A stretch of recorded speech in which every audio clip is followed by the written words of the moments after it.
Assalamualaikum bosku, apa kabar di hari ini? Mudah-mudahan dalam keadaan sehat ya. Oke bos, jadi kalau kita sudah dalam keadaan sehat, itu dah merupakan sebuah nikmat yang sangat besar lah bosku ya. Jadi bos, di hari ini berjumpa kembali dengan kami channel Tuah Kabon. Jadi bagi teman-teman yang baru berjumpa dengan channel kami, silakan ditekan dulu subscribe-nya, kemudian di like dan komen, agar kita semakin bersemangat dalam memberikan informasi dan juga mudah-mudahan menjadi berkah bagi kita bersama.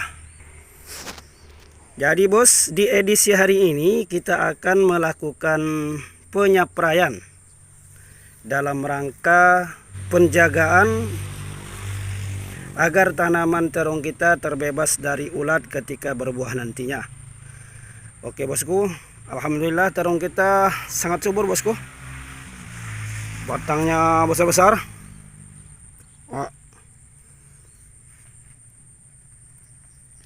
Jadi bos, sebetulnya dalam menjaga tanaman terong ini terbebas dari ulat, itu harus kita lakukan dari sejak dini. Oleh karena itu, ketika teman-teman melakukan penjagaan tanaman terong ketika sudah berbuah, itu sebenarnya sudah terlambat bosku. Karena sebagaimana kita ketahui bahwa ulat yang ada di dalam terong itu adalah hasil dari lalat buah. Itu artinya lalat buah yang telah ada di terong kita sudah sempat bertelur dan sudah menetas. Itu artinya sudah lama sekali dia melakukan dia menyerang tanaman kita. Oleh sebab itu penjagaan di awal ini harus kita lakukan. Jadi bos, hari ini Pak Tuah akan memberikan sebuah informasi untuk kita bersama, mudah-mudahan bisa menjadi keberkahan lah ya.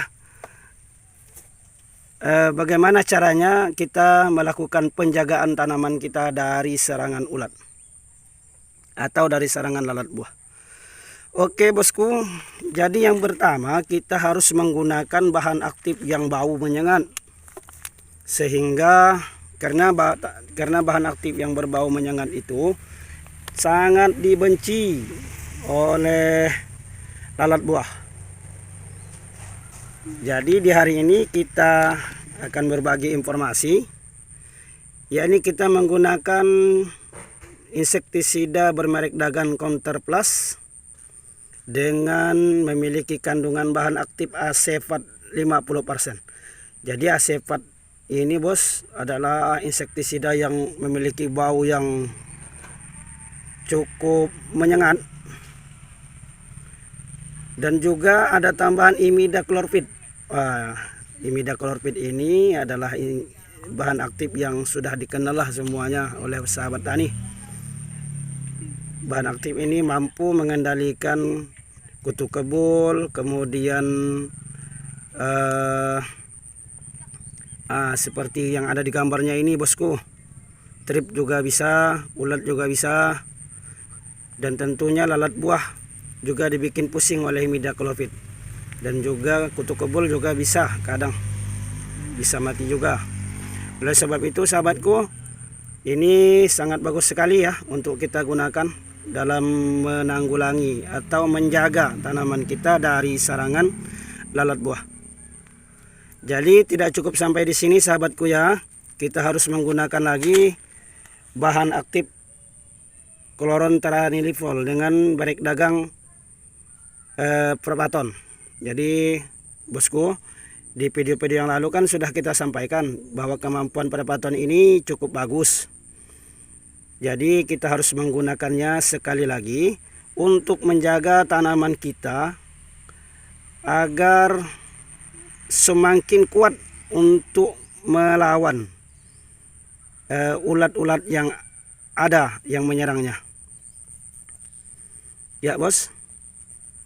Kemudian bos, tidak cukup sampai di dua ini, kita juga harus melakukan penjagaan dari infeksi jamur. Karena sebagaimana kita ketahui bahwa tanaman terong ini memiliki cukup rentan yang sangat tinggi ketika berhadapan dengan jamur, apatah lagi jamur fusarium. Jadi bosku atau teman-temanku bisa melihat di video Pak Tuah yang lalu yang ketika kita melakukan penanganan dengan menggunakan jamur trichoderma di dalam melawan layu fusarium. Seperti apa dampaknya? Besok atau lusa kita akan membuat sebuah video lagi mengenai tentang keadaan terong kita yang terkena layu fusarium dengan kita tangani menggunakan jamur trichoderma. Namun tidak salah bos, hari ini kita menggunakan topsin untuk menjaga tanaman kita agar tidak terinfeksi jamur yang lain. Jadi topsin ini memiliki bahan aktif metilthioponat dan bahan aktif ini bos memiliki spektrum yang sangat luas, sehingga bukan hanya jamur yang mengakibatkan penyakit-penyakit kresek atau macam-macam lah bos ya, bisa ditangani oleh bahan aktif metilthioponat ini. Jadi di tiga produk ini akan kita gabung bos nantinya dalam menggunakannya. Kita gabung, kemudian kita sempurnakan dengan menggunakan bahan aktif perakat spider seperti biasa spider. Lupa bos. Ya, bahan aktif spider. Yang ini tentunya akan menambah daya rekat, menambah daya kuat, daya rata sehingga bisa lebih lama dan tidak tercuci oleh air hujan. Karena kebetulan di sini curah hujan walaupun tidak begitu tinggi namun bisa mencuci dari efektivitas dari insektisida yang kita gunakan. Ya bos ya, untuk informasi hari ini saya rasa sudah cukup sampai di sini dulu. Karena durasi sudah cukup panjang. Kita lanjutkan di esok hari. Mudah-mudahan tidak ada halangan, kita akan membuat lagi video. Mungkin akan kita buat video tentang jeruk lagi bos, karena jeruk kita sudah akan kita lakukan penyapraian. Oke bos, tanaman kita sangat subur bos. Lihat, ini bukan kaleng-kaleng bos. Ya, batangnya besar-besar. Cuman ya bos, batangnya bos. Oke bos ya, semoga sukses selalu untuk kita semua. Berjumpa kembali di esok hari. Jadi jangan lupa bagi teman-teman, silakan di komen dulu. Dan mudah-mudahan kita selalu mendapatkan keberkahan. Oke, sampai di sini. Wassalamualaikum warahmatullahi wabarakatuh.